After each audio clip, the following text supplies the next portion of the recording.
कोई भी परिस्थिति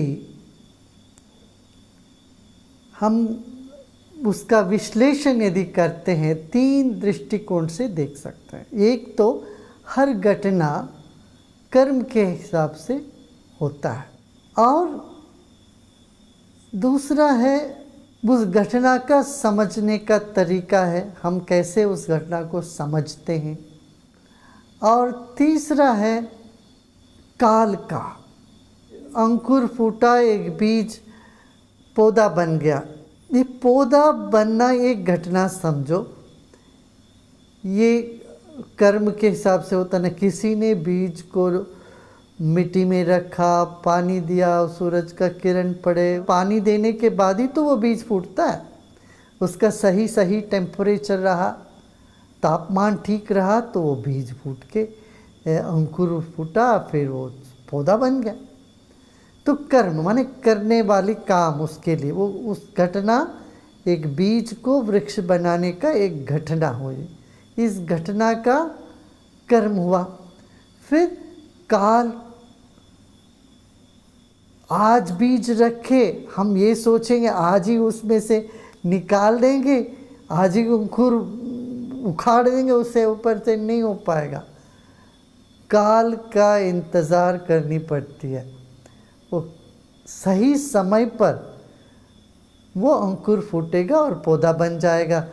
तो एक तो कर्म हमें किया तो उसका फल है, पौधा बन गया। दूसरा, सिर्फ हमने किया इसीलिए बन गया क्या? अभी तो तत्काल बन सकता है, नहीं, उसके लिए सही समय का प्रतीक्षा करनी पड़ी।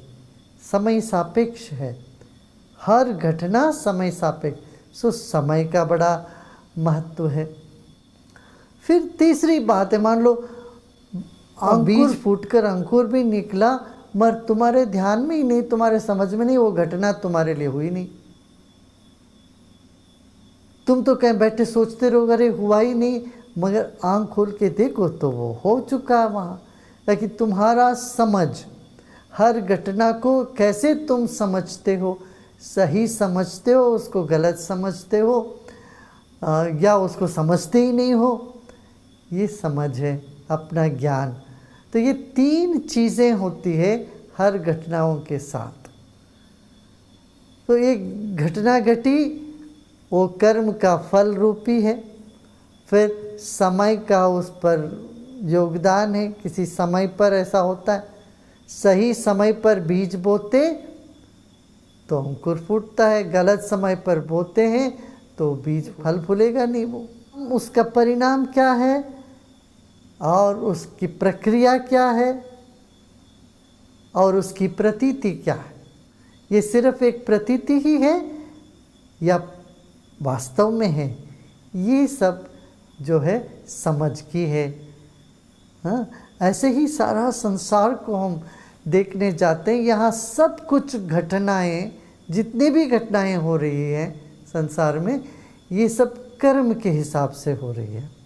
कर्म माने ये नहीं है कि निराशावादी नहीं, अरे सब भगवान ने जो किया सो हो गया, नहीं, ऐसा नहीं।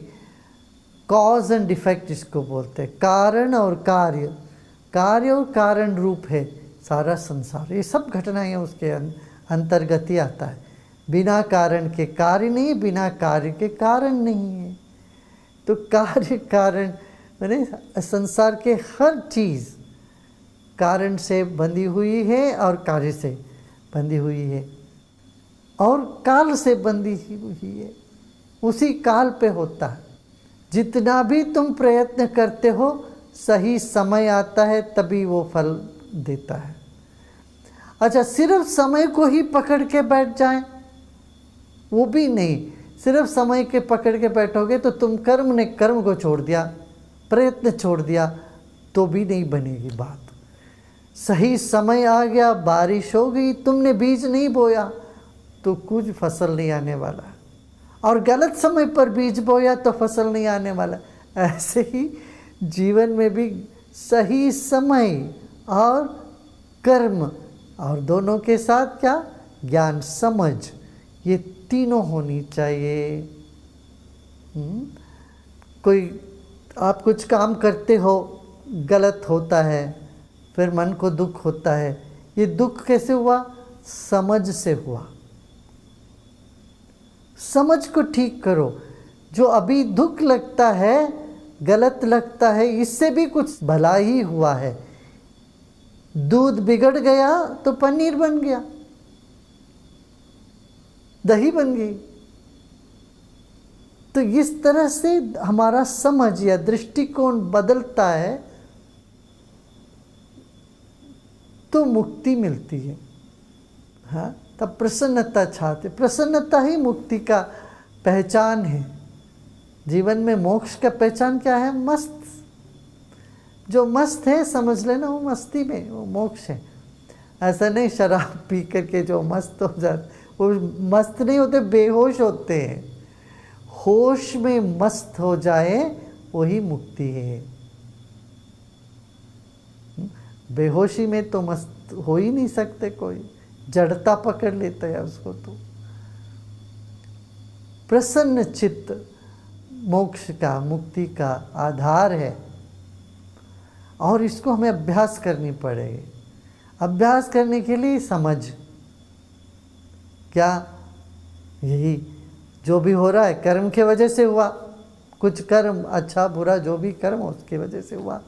दूसरा, काल के वजह से हुआ। एक काल ऐसा आया, काल ने ऐसा कर दिया। काल करे सो होय, है ना, सुना है ना, ये तो कहावत है। कर कर के कुछ नहीं होगा, काल करे सो होय। तो काल का प्रभाव ये माने, काल का प्रभाव यही है, जब सब जितना भी तुम अच्छा करोगे तब भी तुम्हें गाली सुनना हो तो सुनना ही पड़ता है। काल का प्रभाव है और वो तुम्हें मजबूत ही करता है। कहीं ना कहीं तुम मजबूत होते निकलते हो। ये समझ है। कर्म और काल से हमें दोनों अच्छा ही होगा। क्यों? हम शिवो हम में हैं, हम शिव के साथ जुड़े हुए हैं। हमारे भीतर आत्म तत्व में वो बल है। आत्मा के अधीन है काल और कर्म दोनों। जब हम अपनी आत्मसत्ता में विश्राम करते हैं तो कर्म भी हमारे अनुकूल और काल भी हमारे अनुकूल है। कुछ प्रतिकूल होता नहीं है उस वक्त, प्रतिकूल सा भास होता है, अंततो गत्वा सब अनुकूल है। तो ये तीन चीज़ें फिर से याद कर लेने। क्या? हर चीज़ होता है कर्म के वजह से, दूसरा काल के वजह से, और तीसरा हम जैसे उसको समझते हैं उस हिसाब से उस पर हमारे ऊपर प्रभाव होता है उसका। ठीक है ना? तो अपने स्वभाव में टिके रहना, अभाव में नहीं, प्रभाव में नहीं, अपने स्वभाव।